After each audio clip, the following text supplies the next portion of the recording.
Coming up, we're going to be talking about how Disney dominated the most streamed movies of 2023. Also, we're talking about a brand new Korean drama series, plus much more. But before we go any further, make sure you do hit that subscribe button to keep up with the latest Disney Plus news. Hi, it's Roger here from What's On at DisneyPlus.com. It's time for a quick Disney Plus news roundup. Let's start off talking about how Disney has been one of the most dominant forces of streaming in 2023, because Nielsen has revealed the most watched films, shows, and series of 2023. Now, it's important to note that this obviously is based on Nielsen's numbers. It's not based on Disney's or other streaming services. They have like a group of people that monitor everything that they're watching, and then it all kind of feeds back, and then they kind of multiply it, and they kind of use different terminology and stuff to kind of put together a list, and it gives us the basis really of what ratings are based on. It's been like this for decades, but it really does show really of like the only real comparison against other streaming services. In terms of original programming, The Mandalorian was the only one of the top 10. Netflix pretty much dominated it,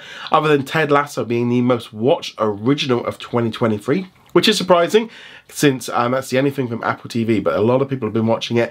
Obviously, The Mandalorian is a big show, so that definitely managed to pull in a lot of viewers, 12.3 billion views of minutes. That does obviously benefit as well with the idea of there being more episodes, and that's the kind of thing with originals. The more episodes there are, the more minutes that can be watched, the longer the episode as well. That will all help.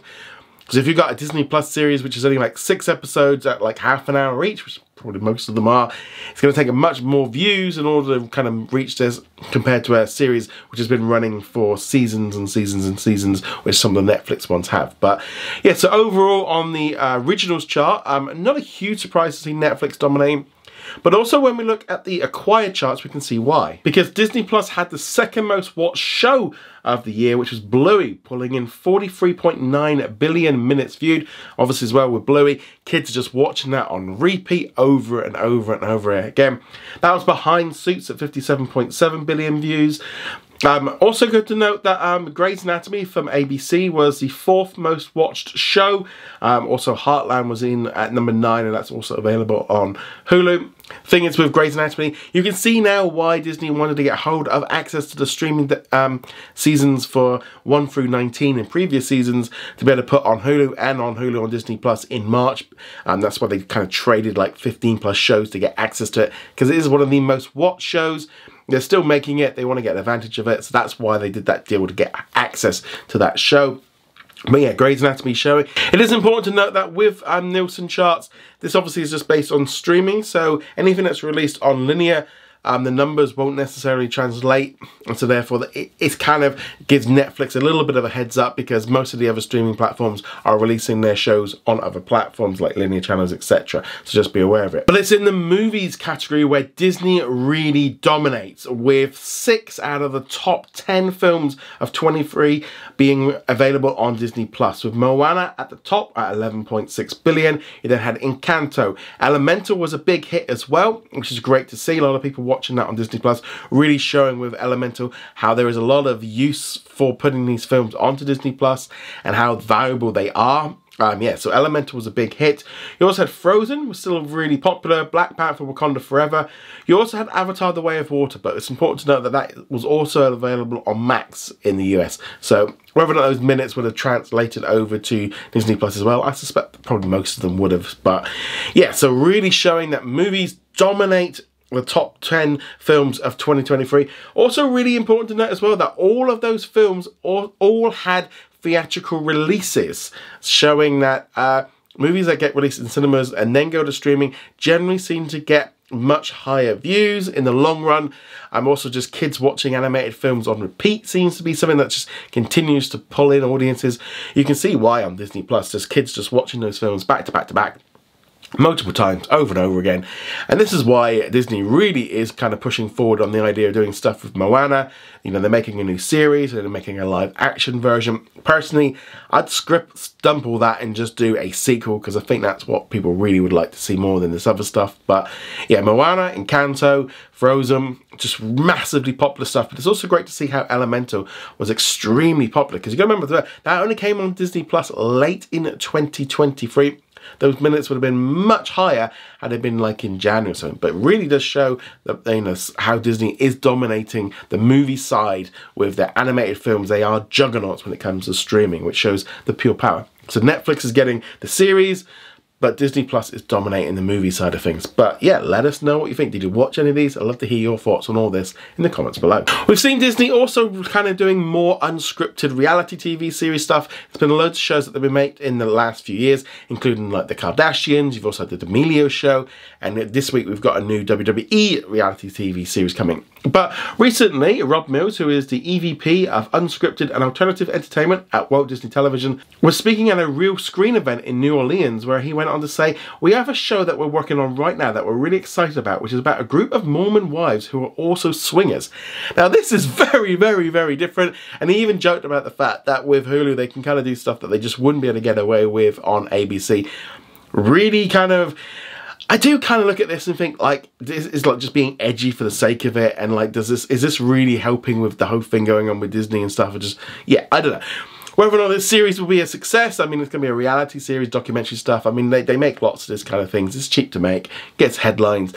But yeah, so I mean, not really something I'm necessarily interested in watching, but are you? Let us know in the comments below. Disney has announced details of a brand new Korean series called The Wonderful World, which tells the story goes to extraordinary lengths to exact revenge on the death of her son. For a career that saw her climb to the top of the field as a professional of psychology and household name as a writer, she's brought crashing back down to earth with the death of her son at the hands of others. Driven into a spiraling depression, she becomes consumed with one thought: revenge. This brand new series will arrive on Disney Plus in Asia on the 1st of March. I suspect it will be released globally like most Korean originals are, and I also suspect it will be released as a Hulu original in the US and also available on Hulu on Disney Plus.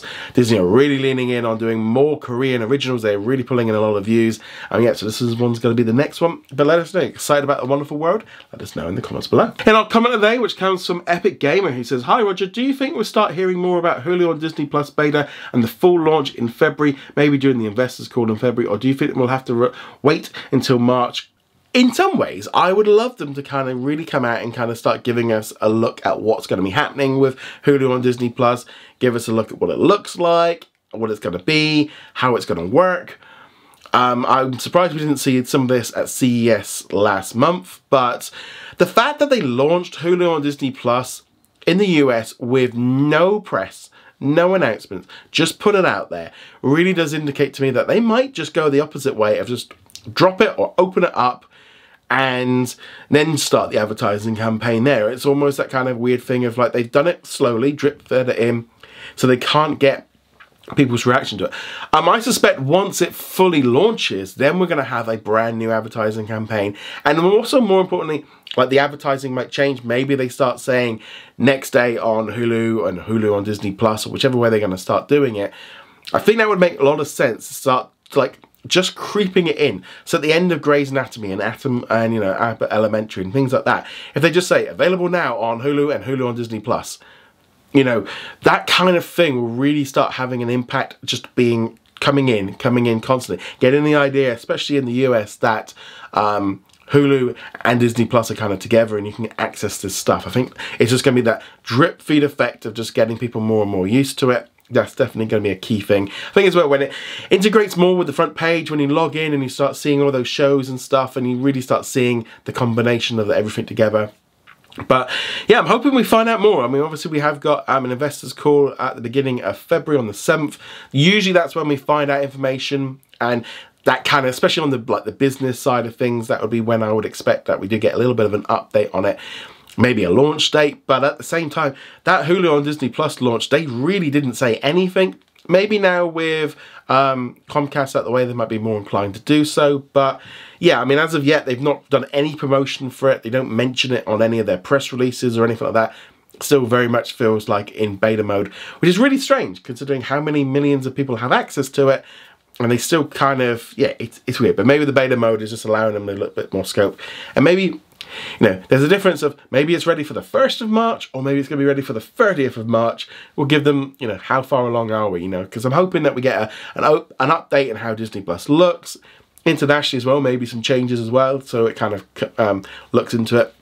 I'm still convinced that the Star brand is eventually going to get rebranded to Hulu internationally as well to make things a bit more simpler. But let us know what you think. Do you think they're going to do it? Do you think we're going to find out some more information pretty soon? It's February at the end of this week. We're getting pretty close, but let us know what you think of all this in the comments below. Leave us a question for tomorrow's video. I'll pick out the best one. And on that note, guys, thank you very much. See you guys soon. Laters.